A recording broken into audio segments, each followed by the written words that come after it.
Sejam bem-vindos ao Unipod, um programa de conteúdo para capacitação de gestores de destinos pautado pela credibilidade, consistência e experiência, transmitidos de uma forma leve e descontraída.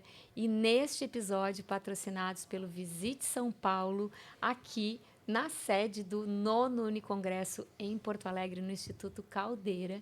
E eu, mais uma vez, estou raptando participantes super especiais associadas da Unidestinos, Suemi Vasconcelos, que está representando o Visite Ceará, a nossa maravilhosa Gislaine, que está representando Curitiba Convention, e Tatiana Kingston, que está representando Visit Rio. Essas meninas que sabem tudo de convention, mas a nossa pauta hoje vai ser diferente. Nós vamos falar de turismo de negócios dentro de uma perspectiva que normalmente a gente não fala. Então, sem falar, está proibido falar de captação de eventos, certo?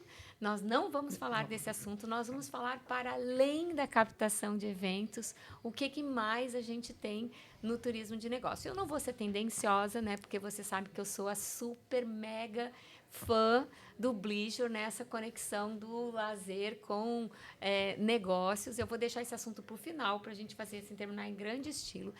Gi, vamos falar do turismo da inovação? Pois é, né?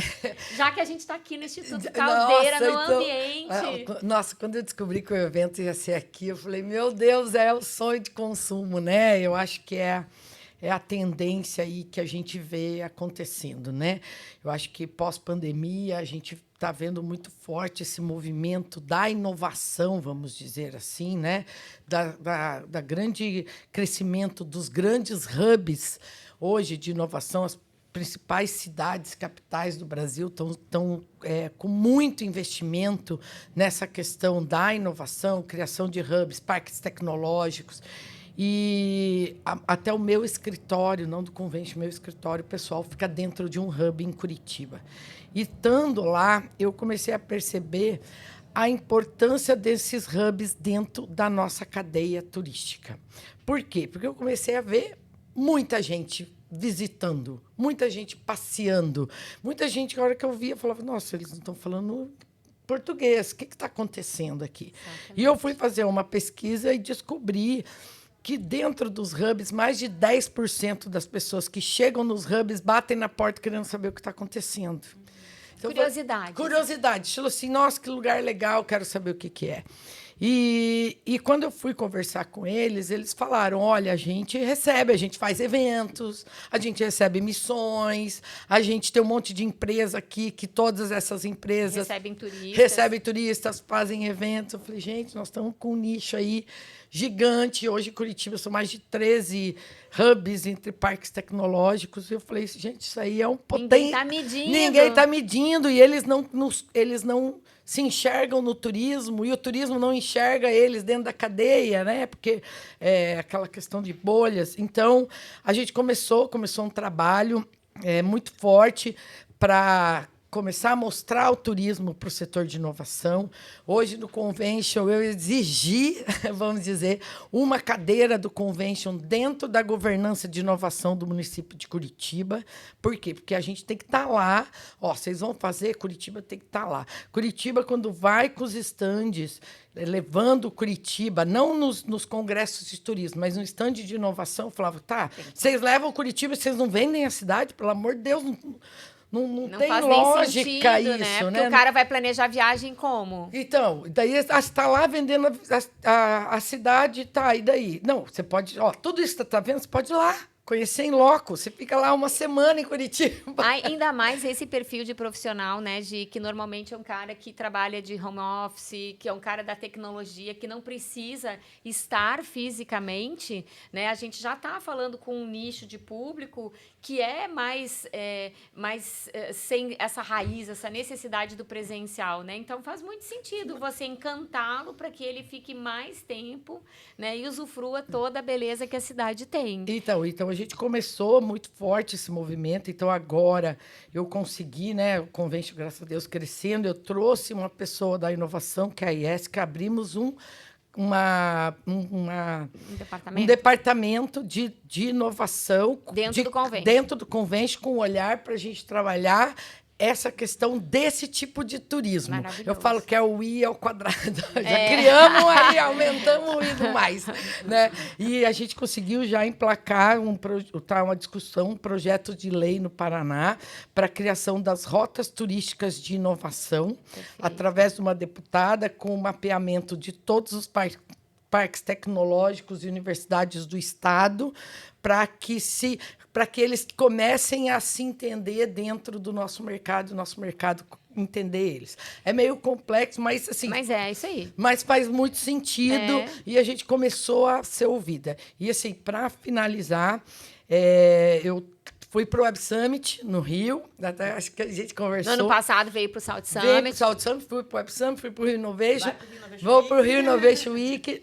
E no Rio Innovation, lá no Web Summit, a gente conversou com o CEO do Rio Innovation e ele fez uma proposta de um stand para Curitiba, mais uma proposta assim, muito boa. Eu cheguei para o secretário de desenvolvimento, falei, essa proposta é super barato, a prefeitura compra, eu levo a Agência Curitiba, a CESPRO, que é a Associação das Empresas de Tecnologia, e o Convention. Pronto. Eu vendi tudo, eu estou vendendo Vale do Pinhão, estou vendendo as empresas de tecnologia e estou vendendo o turismo de Curitiba. Mas eu acho que isso é uma coisa muito importante da gente ressaltar, né? Que muitas vezes a gente vê os destinos criando estratégias de prospecção de turista de negócio, de eventos, dentro de feiras de turismo multissetorial. Isso. Gente, esquece, né? Assim, eu tenho uma área que é mais... Não vai estar, esse cara não vai estar lá. Então, tem que ter mesmo essa descentralização, né? Agora, tem o Congresso da Associação Médica Brasileira. É o stand do convention dentro do Congresso do comprador. O stand do convention dentro do evento de inovação. O stand do convention dentro da área do agro. Porque é onde o cara está, né? E assim, esse cara não vai estar na feira. Não. Do turismo. Porque justamente o que você falou, ele não se enxerga lá. Então, quando a gente está nichando e estratégias de turismo de negócios, é muito importante esse movimento. Fico muito feliz. Eu estou trabalhando com alguns outros hubs de inovação. Você saiu na nossa frente. Não, mas é que eles foram mais rápidos, eles estavam mais rápidos. Nem vou fazer muita propaganda, porque você é associada à Uni. Eu não posso fazer muita propaganda, porque você é minha convidada. Mas existe, e que bom que existe esse movimento no Brasil, né, de acordar para o turismo. Fiquei muito feliz, viu? Eu acho que você deu ponto, assim, como diz, né, boiler bebe água suja. Mas então, eu vou te falar que eu aprendi isso que assim, que a gente saiu na frente, porque eu aprendi com a Cris Santos uma expressão que eu vou usar aqui. Então, fica para a sua Cris, diretora. Ela diz assim: tem que cacarejar. Sim. E quantos ovos a gente põe por dia e a gente não cacareja, né? Com essa expressão, assim, do jeito que veio, mas eu acho que ela é muito elucidativa. Assim, quer que eu desenhe? Porque tem coisas, a gente cacareja errado, a gente cacareja que ovo que não valeria, mas aí tem essa galinha dos ovos de ouro, né? Tem um ovo de ouro e muitas vezes a gente não sabe cacarejar. E eu falei esta expressão lá, né, para Campina Grande, que merece nosso reconhecimento. E o pessoal entendeu. E eu já vi até o roteiro, hein? Já achei legal. Tá lindo, olha, tá maravilhoso. Assim, na hora que saiu, eu comecei a mandar prefeito, secretário. Eu falei, tá vendo? Nós demoramos. Tá tudo lindo. Tá muito legal. Mas parabéns. Bora lá, vamos pegar esse viés aqui, que daí eu tava comentando com a Tati, de novos olhares, né? E eu sempre enxerguei esse patrimônio maravilhoso do Rio de Janeiro e do Brasil, né? Que é o samba, as escolas de samba. Eu enxergo como um modelo de gestão tão extraordinário. Eu sempre imaginei a perplexidade de um estrangeiro tentando entender a complexidade e a delicadeza da gestão de uma escola de samba. Aquilo ali, gente, é uma aula, né, de gestão empresarial, né, todo o processo que eles fazem, a escolha do enredo e depois os figurinos e o envolvimento da comunidade, que tudo fica ali, que tudo reverte para ele. Tati, eu viajo muito nisso, você acha que faz sentido? Tem faz todo sentido. Incentivo no negócio desse? Não, com certeza, e faz todo sentido. A gente tem, né, as escolas de samba propriamente dita, que, né, quando está perto ali do carnaval, você pode ter essa experiência, né? A gente até teve, enfim, no começo desse ano, um momento bem próximo disso. Então, você consegue viver e acompanhar, né, de verdade, lá dentro, aonde eles ensaiam, né, o dia a dia deles, o que de fato acontece, né, a rotina daquele grupo. Quando você está no Rio, fora dessa temporada, dessa época, você ainda assim tem a oportunidade de você ter esse tipo de experiência, né? A gente tem, enfim, alguns parceiros que oferecem esse tipo de experiência e você pode, através deles, conhecer os barracões onde o carnaval é produzido, né, onde eles constroem os carros alegóricos, contam sobre a história do carnaval, mostram um pouco, né, do backstage ali, né, de como tudo acontece, da elaboração das músicas, dos sambas, das fantasias, né, enfim, né, de tudo que compõe ali no carnaval. Mas eu vou até um pouco além, sabe, Vanisa? Quando a gente está falando de samba Rio de Janeiro, e a gente está aqui para falar dessa parte corporativa, da parte de negócios, de eventos de negócios, o Rio de Janeiro vem trabalhando e se especializando cada vez mais no turismo ligado ao samba. Então, acho que, se não me engano, desde 2010, a gente tem algumas empresas se especializando nesse tipo de turismo. Então, mesmo que não seja especificamente para uma escola de samba, você visitar o roteiro do samba. Uhum. Então, locais icônicos do Rio de Janeiro ligados ao samba, como a Pedra do Sal, Cais do Valongo, várias rodas de samba que são muito tradicionais do Rio de Janeiro. Hoje já existe um roteiro formatado na zona norte do Rio, que é uma zona pouquíssimo explorada da cidade, e que para precisa turismo. Tanto, né, economicamente, e que tem tanta história, tem tanta história, tem tanta informação e que é pouco conhecida, né, pelo público. Todo mundo conhece Pão de Açúcar, Cristo Zona Sul, né, mas quando você fala de outras regiões do Rio, é bem menos conhecido. Então, a gente tem um grupo ali se especializando nisso, trazendo esse tipo de informação, empacotando isso, né, para o nosso turista, para o nosso cliente. E, inclusive, esse ano, a gente está trazendo para o Rio de Janeiro o Black Travel Summit, que é um congresso, um evento, né, um summit internacional. Normalmente, ele acontece nos Estados Unidos. É a primeira vez que eles estão saindo de lá. Escolheram o Rio de Janeiro por ter essa história, né, do turismo afro, ter a questão do samba, tudo isso ligado. Então, eles resolveram vir para o Rio. Eles trazem, né, eles têm um foco muito grande em empresas, influenciadores focados nesse tipo de mercado. Então, eles vêm para o Summit para as experiências e para levar essa informação de volta ali para o mercado deles. E aí, eu quero pegar um gancho, porque quando eu estava fazendo o Carnaval Experience, que é um dos programas que tem de visitação do barracão, e que dão ali, mostram um pouquinho da nível de baixo aqui do... Deixa eu só fazer uma pergunta. Existe algum programa desse Carnaval Experience no Carnaval? Porque... assim, só colocando, então, eu que venho da organização de eventos, para mim a organização, eu falei, quem organiza um carnaval, organiza qualquer coisa, porque eu acho que a gente eu só fico imaginando como se organiza isso, deve ser espetacular. Uma estrutura realmente, é muito desafiador. Eu fico olhando, às vezes, em casa mesmo, as escolas de samba chegam e eu olho e digo... que horas esse carro vai entrar? Como é que ele vai entrar lá? Como ele chegou? Quantas pessoas da onde que ele veio? São 10 escolas. Tem motor, não tem motor, a gente empurrando. 5 mil integrantes, isso. Como é que eles entram em sintonia? Como é que eles fazem como é que eles ensaiam? Eu me faço essas perguntas. Cada carnaval eu digo... como é isso? Não, é uma gestão. Mas isso é nosso olhar de toque. Isso é toque. Não. A gente fica olhando contra a regra no teatro. Não, mas é que a gente entende do mercado. Porque eu acho que quem não entende, se mostrar isso, vai ser mais maravilhoso ainda. Desculpa, mas aí é que eu queria trazer, é que eu tive a oportunidade de ver os vídeos, eu não vivenciei, né, um produto corporativo que eu achei o máximo, que eles pegaram 300 integrantes de uma empresa, né, e departamentalizaram. Então, tinha a equipe responsável pela vestimenta. Eles dividem em grupos e montam escolas de samba. E aí eles competem entre si, fazendo team building. É muito legal. Exatamente. Então, assim, tinha o pessoal da percussão que aprendeu a tocar. Tinha o pessoal escreve a letra. Que escreve a letra, que outro que tinha que providenciar os figurinos, a fantasia, explicar, porque a fantasia tem que ver com o enredo. Tinha ainda o pessoal da harmonia, que cuida. Tinha o pessoal que aprendia a dançar. Então, assim, você imagina... E depois eles saem na competição. E aí você consegue entender a complexidade, né, que é a gestão. Eu acho um produto de gestão maravilhoso. Eu também acho. Maravilhoso. Também acho. Assim, pô, em qualquer empresa do planeta, ele não é capaz de entender a complexidade. Aquilo que ele está vendo ali é a pontinha da pontinha, é o resultado de um ano, gente. Né? Um ano de um trabalho voluntário, ainda tem toda a questão social, a questão de sustentabilidade, né? Que cada vez mais eles estão incorporando. Então, o do legado, né? A sustentabilidade não só ambiental, mas principalmente cultural, do que aquilo representa, econômica, social, né? Das comunidades. Então, eu acho que é um produto... muito bacana, né? Mas isso é fugidinha, né?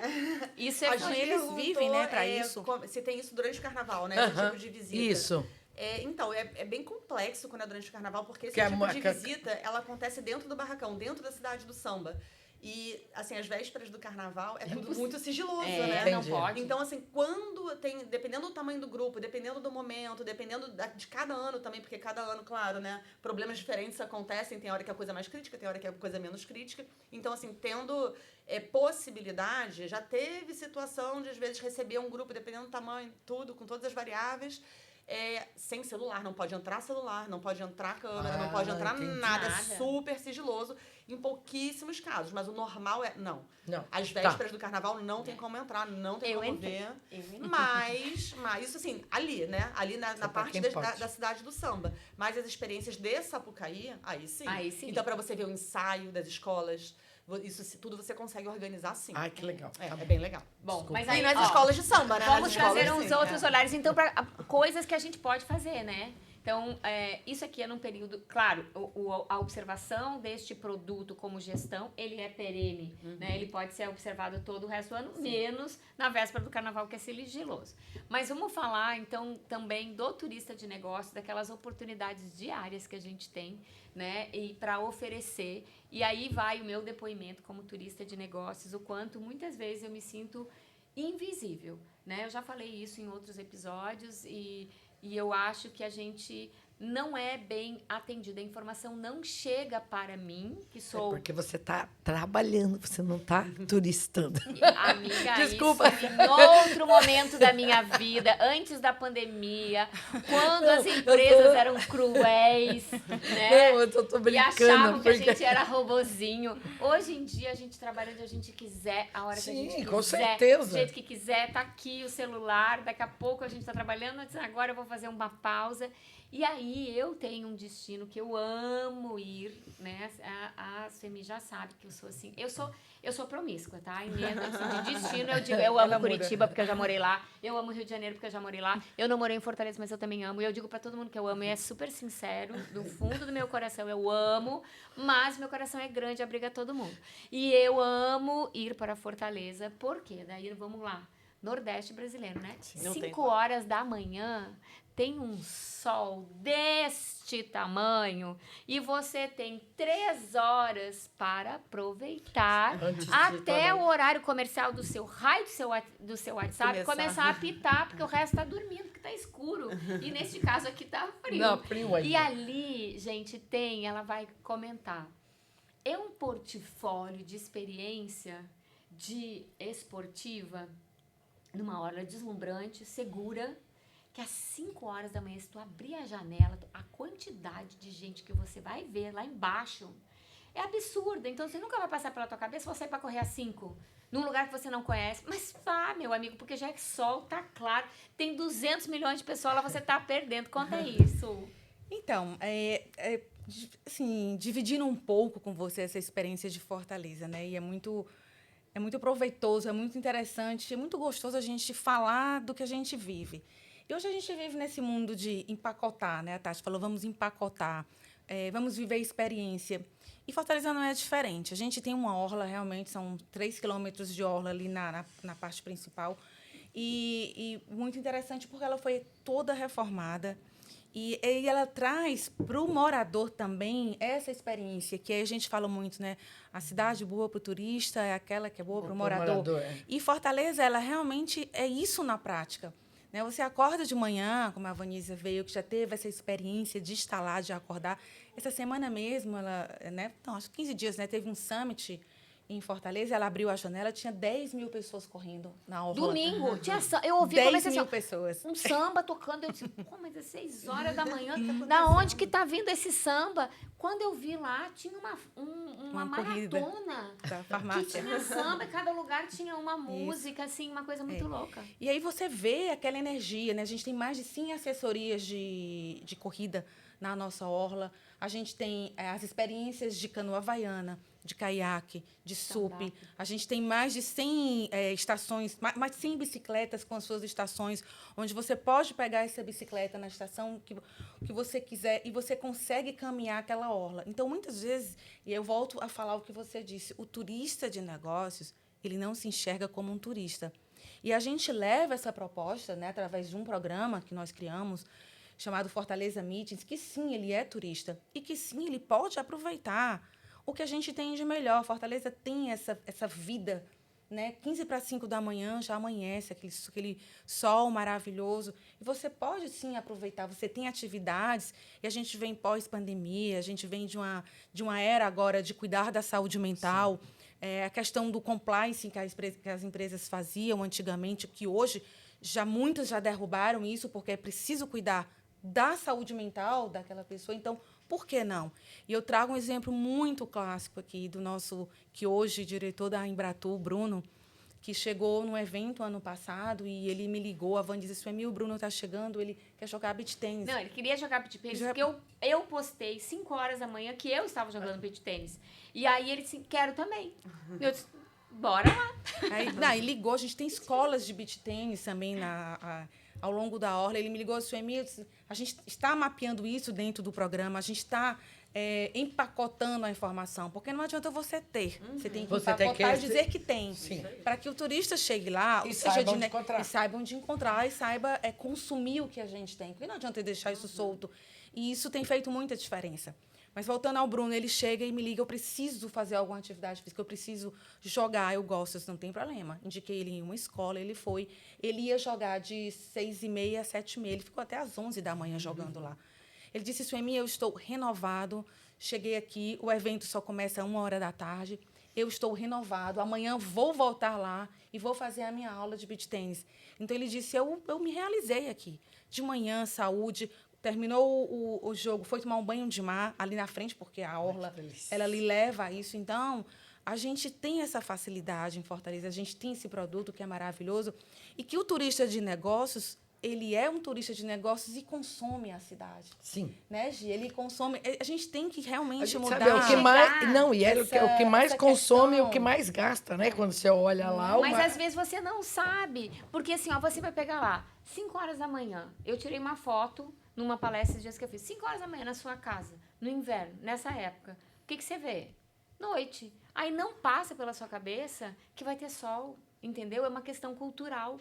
E aí você nem cogita procurar alguma coisa antes desse horário. Então, é uma atribuição nossa, como gestores de atividade turística, entender que a cabeça desse cara, isso não existe. Então, assim, ó, amigo, vá, você tem que fazer um material assertivo, não deixe de ir, acorda às 5 horas, o pico da nossa orla é às 6 horas da manhã, porque ele é. Se você chegar lá às 8, já baixou todo o movimento. Aliás, as escolas foram até embora. Por quê? Porque é residente. Sim. E o cara trabalha que nem nós. Então, às 8 horas, acabou. Eu disse, mas não tem nada para fazer. Não tem nada, porque chegou na hora errada. O maior aplicativo de corrida do planeta Você sabe está qual foi, em Fortaleza. Vocês sabem qual foi a cidade que mais se inscreveu para a minha Maratona do Rio e Maratona do Rio agora? Fortaleza.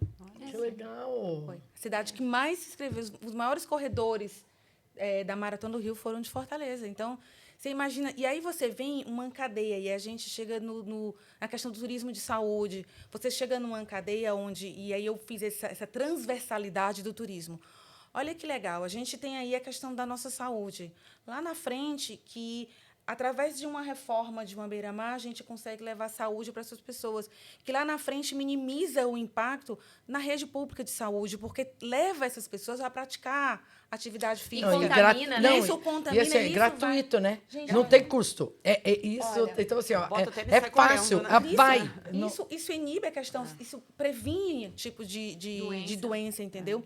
E é muito engraçado que, né, as redes sociais criaram agora a questão da meia azul. Né, a meia azul. Então, todas as pessoas que estão correndo de meia azul na orla são tá paquerando. solteiras. Então, olha só Nossa, o que é que zero. Agora a caixinha de cabeça pra baixo. Virou Gente, ponte, a balada é é. de dia. Você 5 horas da acorda- manhã, amiga. Ou às 6 horas do Não, supermercado. 5 horas da manhã, as assessorias estão tocando músicas de balada. Tá todo mundo instigado, todo mundo feliz, todo mundo se movimentando. E que legal isso. As pessoas que, né, pegam a sua bicicleta, passeiam de bicicleta. A gente, fora toda essa questão de Fortaleza, a gente hoje tem uma alta gastronomia, que a gente tem a parte, né, acabou o trabalho, 6 horas ali, 6h30. Você tem restaurantes maravilhosos ali. A Fortaleza tem crescido muito na questão de gastronomia, que você pode viver e aproveitar essas experiências. Então, e eu fico muito feliz porque o turismo mudou. O turismo não é mais vendido em massa. A gente não vende mais destino como um todo. Ah, vender tudo. Vende Fortaleza, vai para uma feira. Não. Hoje a gente procura, sim, experiências individuais, pacotes. Aí vem o Bleischer, aí vem as tendências, aí vem a gastronomia. E a gente cada vez mais se prepara, seguindo as tendências e buscando levar isso para esse turista. Gente, ó, a gente já viu, né, que era para ser turismo de negócio, às vezes como o povo às vezes é equivocado. Olha que papo bom, que monte de ideia legal, que monte de coisa que tá dentro do universo do turismo de negócios, né, e que às vezes a gente não percebe. Não. Então, agradecer a vocês por terem Obrigada. compartilhado um pouquinho aí de cada cidade, né, pra gente abrir um pouquinho o horizonte das Ó, pessoas e depois a me respeito do me chama conceito. depois do Rio Innovation Week. Você pode me chamar que daí eu vou levar a experiência do que foi Bora. o Convention tá lá. Vamos lá. Vai lá me E a gente dizer. vai, com certeza. Vai a lá gente vai se visitar. encontrar no Mas a gente Innovation vai Week também. fazer, vamos fazer outros episódios, tá, meninas? Porque não vai caber nesse aqui. Então, agradecer aí a nossa audiência, agradecer a contribuição de vocês, que elas estão aqui de castigo, terminou o evento, elas estão aqui presas, eu tranquei todo mundo aqui na sala. Obrigada Maravilha. pela Obrigada, generosidade Vânia. e que a gente tenha muitas outras. Fica com a gente, que vão vir outros episódios super inspiradores. Obrigada aí pela audiência. Obrigada, Visite São Paulo, pelo patrocínio deste episódio.